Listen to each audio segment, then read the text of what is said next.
Merci.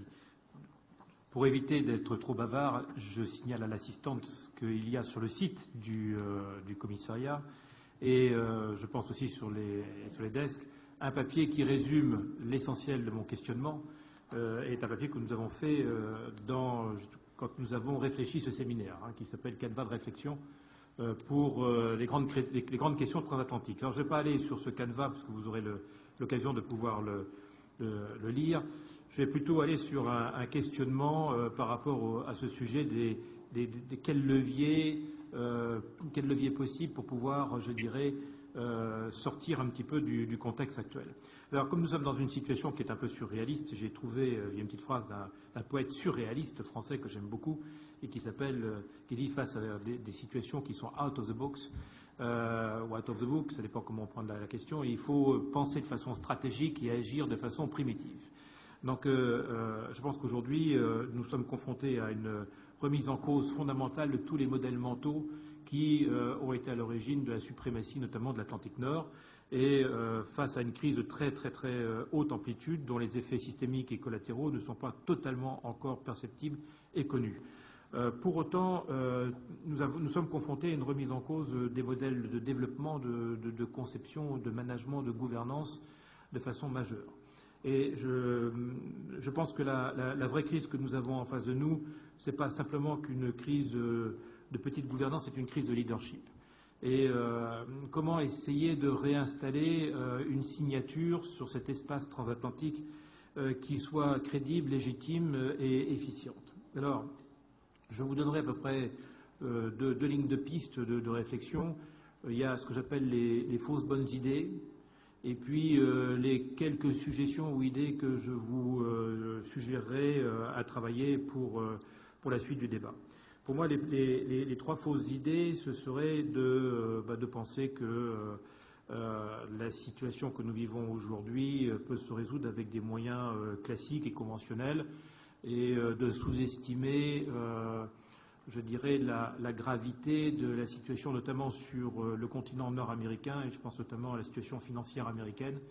Et l'amiral Langsad l'a évoqué de façon implicite ce matin, la situation monétaire avec un éventuel glissement du dollar. Si jamais nous n'étions pas capables de traiter ça sur le court terme, nous pourrions partir sur des processus extrêmement grave pour l'ensemble de cet espace transatlantique et je pense qu'il ne faut pas tuer trop rapidement la locomotive américaine dans l'architecture globale des espaces de prospérité, de sérénité, de sécurité que nous avons sur l'espace transatlantique. Pour autant, il faudrait que les Américains soient un petit peu moins je dirais égoïstes d'une certaine manière. Ils ont quand même capté 70% de la liquidité qui était disponible pour pouvoir je dirais, reconstituer leur fonds de roulement ces derniers mois et qu'ils soient aussi peut-être un peu plus ouverts aux autres et pas trop affirmatifs ou absolus, comme je l'ai entendu ce matin avec M.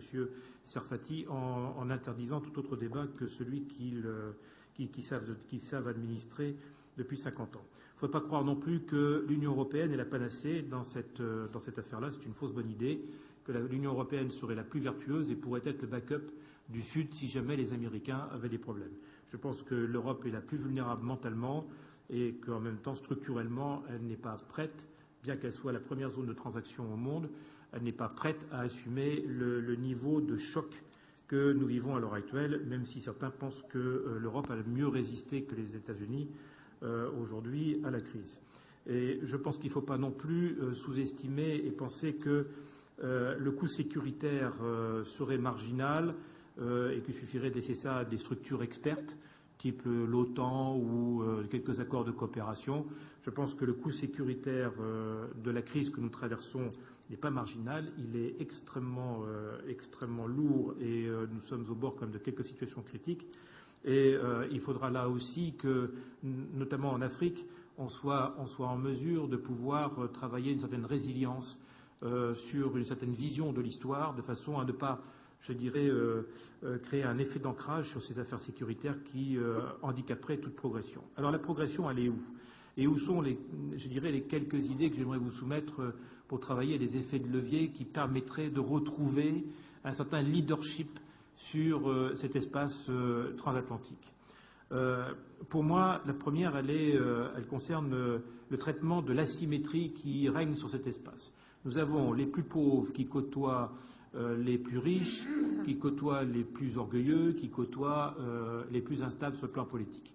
Donc je pense que ces instabilités économiques, politiques, de gouvernance, où tous les modèles mentaux sont un petit peu aux quatre coins de l'océan Atlantique, il faudrait arriver à la travailler avec une ingénierie de développement qui soit différente de celle que l'on a aujourd'hui. Je pense qu'il faut remettre complètement à plat toutes les stratégies de coopération, de développement que nous avons inaugurées en intergouvernemental, entre les grandes agences, etc. Il y a eu un certain nombre de développements qui ont été faits là-dessus. Et je pense qu'il faut, dans ce domaine-là, arrêter de vendre du hors-bilan à effet d'ancrage et qui ne soit pas et de ne pas faire des stratégies de développement qui correspondent à l'économie réelle et à la création de richesses et de valeur ajoutée dans l'économie réelle. La deuxième chose, c'est de traiter la défiance qui règne sur cet espace. Quand je me promène sur l'espace de l'océan Indien ou du Pacifique, je baigne dans un espace où la confiance dans l'avenir, la confiance dans le futur, la confiance dans, je dirais, des capacités de développement est là. Quand je me promène dans cet espace transatlantique, je note de la défiance, je note même parfois de la distance entre les uns et les autres. Et je pense qu'il faut retrouver cette pédagogie du consensus et une réhumanisation, je dirais, des relations entre les uns et les autres. Nous avons une vision de la valeur qui s'est enfermée dans une approche très économiste et nous avons perdu le sens de l'humain, nous avons perdu une certaine lecture, je dirais, des relations entre territoires. Et je pense qu'il faut retrouver, par la formation, l'éducatif, la transmission du savoir, une autre pédagogie du consensus. La troisième chose, c'est de travailler sur le leadership. Et là, je pense que ce travail sur le leadership, il faut arrêter de s'imaginer qu'on va le réinventer par le haut. On le réinventera par le bas. On le réinventera par le bas. Je rejoins ce que disait M. Brunel.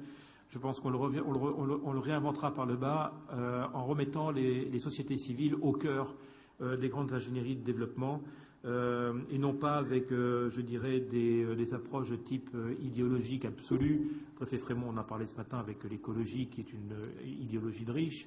Je pense qu'il faut aujourd'hui être capable de faire au plus près des populations. Je dirais qu'il faut réinventer une ingénierie du carrefour, à partir du carrefour. Si nous ne la faisons pas, cette ingénierie à partir du carrefour, de toute façon, ce sont les Chinois et les Indiens qui la feront.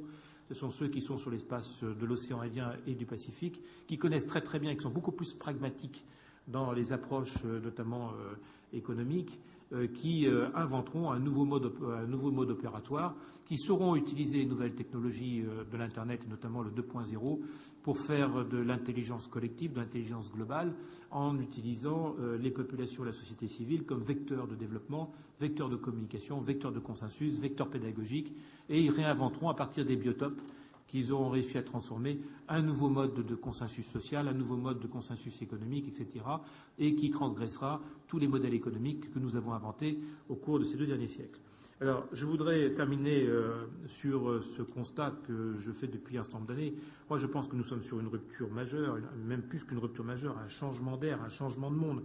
Nous quittons le monde moderne d'hier, ce monde industriel très ordonnancé, très ordonné, très rationnel, très organisé, sur lequel nous avons développé beaucoup d'utopies et d'idéologies, et nous rentrons dans un autre monde qui n'est pas encore complètement finalisé, dont on voit juste le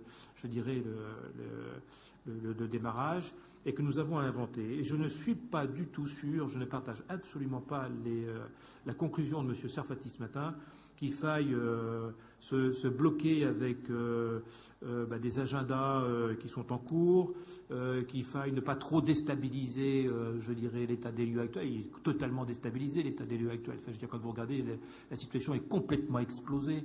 On a des économies qui ne tournent plus, enfin, une croissance mondiale qui est en panne et une destruction de valeur qui est majeure. Et moi, je ne crois pas qu'on pourra faire du neuf avec l'ancien.